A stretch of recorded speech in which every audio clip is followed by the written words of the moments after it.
ये वीडियो मैंने मेरी माँ और मेरे पिताजी की स्मृति में बनाया है और एक तरह से मेरी ये उन दोनों को श्रद्धांजलि है।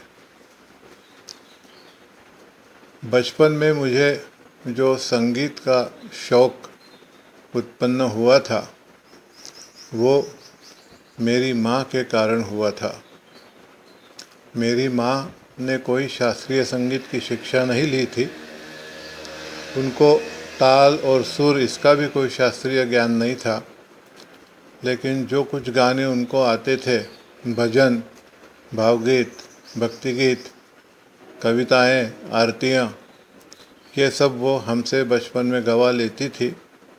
और इस तरह से मेरी माँ ने जो हम लोगों में इंटरेस्ट लिया, उसके कारण हमें बचपन से ही संगीत का शौक़ लग गया था।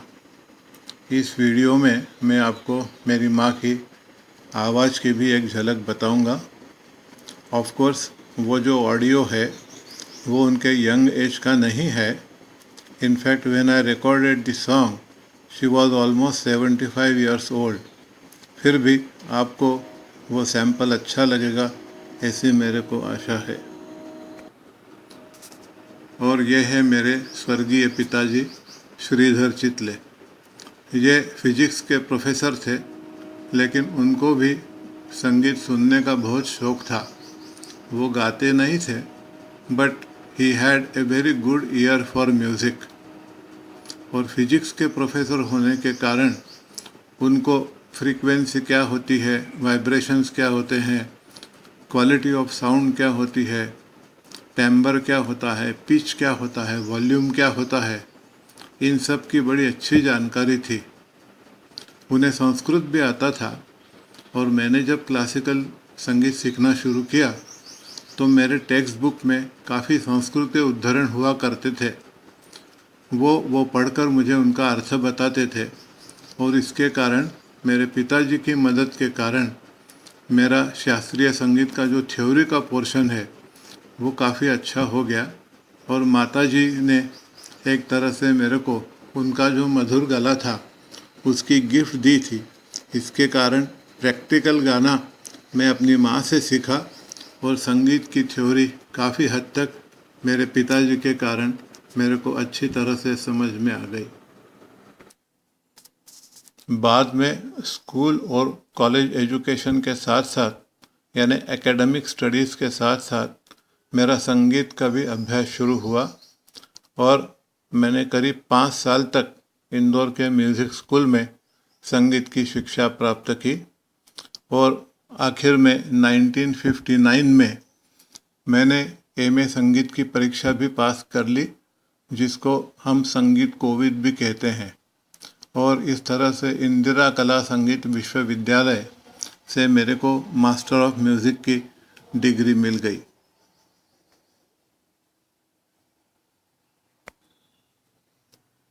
मैंने शास्त्रीय संगीत में, कंठ संगीत में एमए तो कर लिया था, लेकिन उसके बाद मेरा ऐसा रेगुलर कोई रियाज़ वगैरह नहीं चलता था।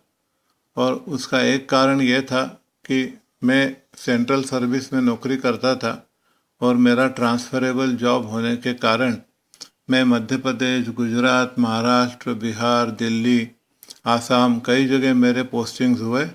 और इसके कारण मुझे ज़्यादा टाइम रियाज़ वगैरह करने के लिए नहीं मिलता था। लेकिन मेरा बेस्ट पीरियड म्यूज़िक का जो रहा वो मेरा मुंबई की पोस्टिंग में रहा। फ्रॉम 1973 से लेके 1979 तक। 1973 में जब मैं मुंबई गया तब कुछ दिन बाद मुझे पता चला कि वहाँ CBS रिकॉर्ड्स ऑफ इंडिया नामक कंपनी ने एक कोर्स शुरू किया था जिसका नाम था CBS artist music training course. मैंने ऑडिशन देके इस कोर्स में दाखिला ले लिया और 4 महीने के इस छोटे से कोर्स में मेरे को रिकॉर्डिंग स्टूडियो में जब हम गाना गाते हैं तब क्या क्या सावधानियां बरतना पड़ती है, इसका बहुत अच्छा प्रशिक्षण मेरे को इस छोटे से कोर्स में मिल गया।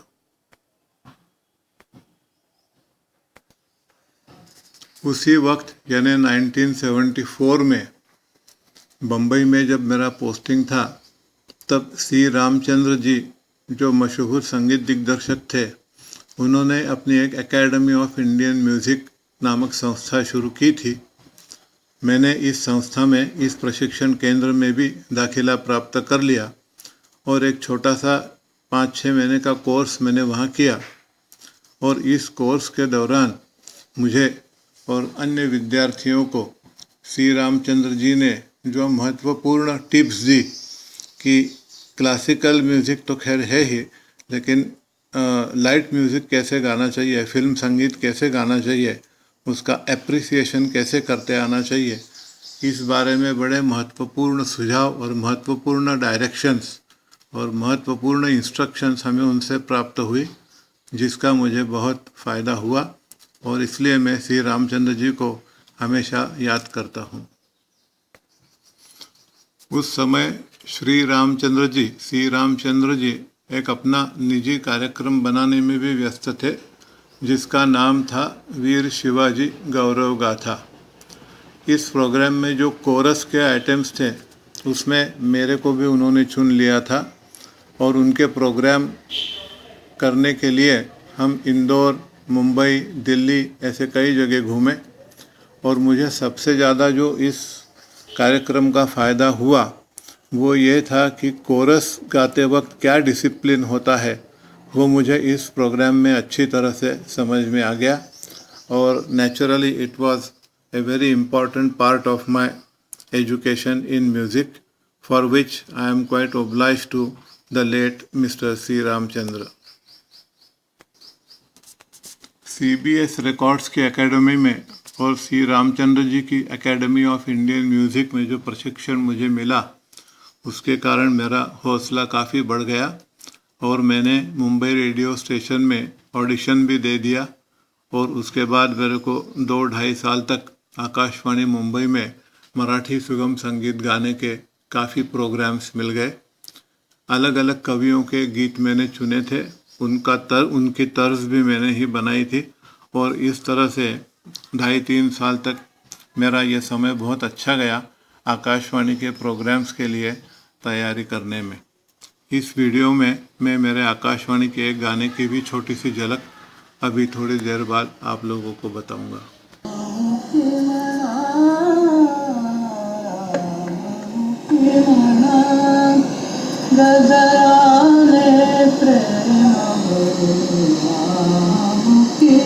मेरी मम्मी एक मराठी भक्ति गीत गा रही है और जैसा कि मैंने आपको बताया, this song was recorded by me when she was almost 75 years old.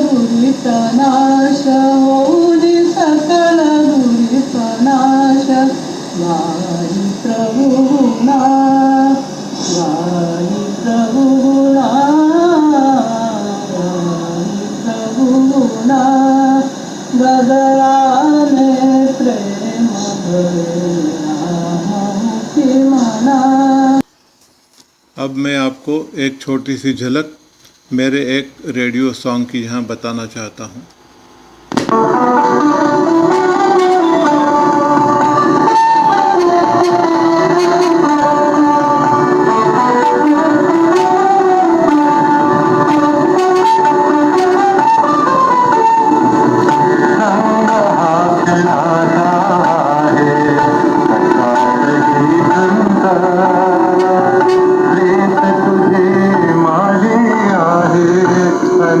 मैं कभी कभी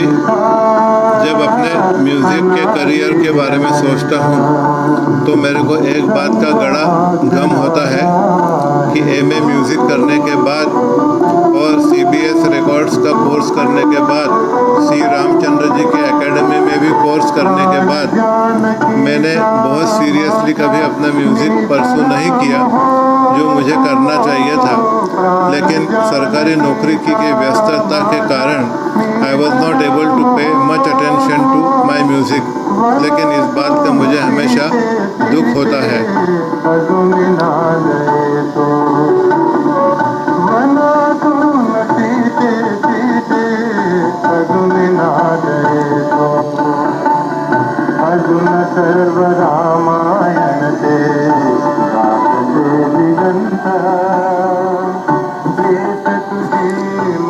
मेरा संगीत के विद्यार्थियों को बड़ा नम्रता से यही कहना है कि यदि आपके पास यह भगवान की दी हुई अच्छे आवाज़ की गिफ्ट है तो उसका हमेशा सदुपयोग किया करो and please don't allow it to go wasted. Office के काम में आदमी कितना भी व्यस्त हो, थोड़ा बहुत समय वो हमेशा निकाल सकता है और रियाज़ कर सकता है। अदरवाइज़ कभी कभी अपने को पछतावा होता है, अरे यार भगवान ने मेरे को इतना अच्छा कला का ये गुण दिया था जिसका मैंने बिल्कुल इस्तेमाल नहीं किया।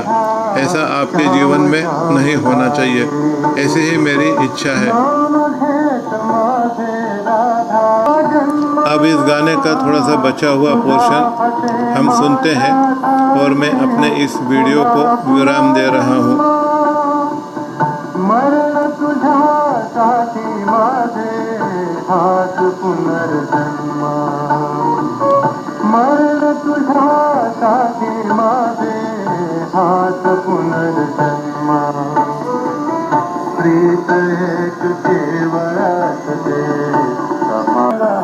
जाते जाते मैं यही कहूँगा कि मेरे माताजी के कारण और मेरे पिताजी के कारण मुझे मेरे जीवन में संगीत सीखने का बहुत अच्छा मौका मिला।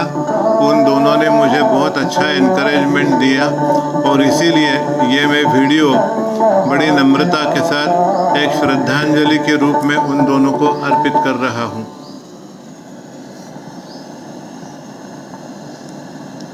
भावतरंग सुगम संगीताच्या कार्यक्रमात विजय शितळ यांचं गायन आपण आकाशवाणीच्या मुंबई केंद्रावरून ऐकत होतो। संगीत या किसी भी कला की भगवान की जो दी हुई हमको देन होती है, उसका यदि हम अच्छा इस्तेमाल नहीं करते हैं तो नेचुरली हमको पश्चाताप तो होता ही है, रिग्रेट तो होता ही है।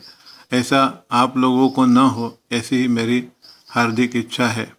क्योंकि नीरज जी ने उनके एक कविता में जो कहा है उसको एक नया अर्थ दे के मैं ये कहूँगा कि और हम झुके झुके नीर नैन में भरे, और हम झुके झुके नीर नैन में भरे, उम्र के चढ़ाव का उतार देखते रहे, कारवां गुजर गया गुबार देखते रहे, कारवां गुजर गया गुबार देखते रहे, गुबार देखते रहे, गुबार देखते रहे।